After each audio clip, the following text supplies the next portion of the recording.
I think this is one of the main areas we need to step up as an industry. When we look at where the world is, some of the challenges we've got as a community, as a planet, I think it's beholden on us as an industry to step up and use our creativity, our storytelling, the amazing reach we've got with our brands, the amazing cultural impact we can have, to not only be a force for growth, but also be a force for good. Now, PepsiCo has got very, very bold commitments. So by 2030, reducing 50% of our virgin plastic use. By 2025, our commitment is to design 100% of our packaging to be recyclable, reusable, biodegradable, or compostable.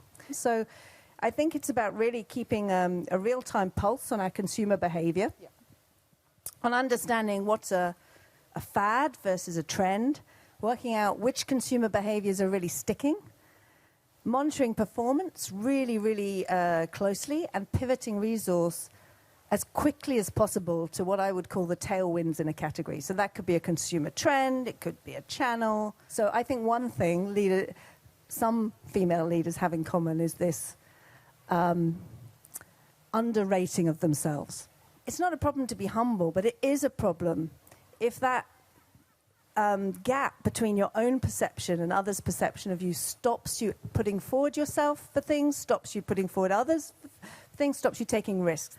And I think one of the things that certainly many female leaders experience is they don't have sponsors. And the difference between sponsorship and mentorship is a sponsor really pulls you forward, gives you the opportunity, whatever the opportunity you're seeking. Emotion and empathy is what unlocks magic. It often unlocks creativity, and it certainly unlocks potential in others and diversity. So I think actually some of our leadership language really needs to change. So soft skills is definitely one of those. The magic of data is when we bring human empathy and understanding and insight to it and creativity to it. So I think as an industry, we've got to think really carefully about our talent strategy and make sure that we're really future-proofing our talent for the task ahead.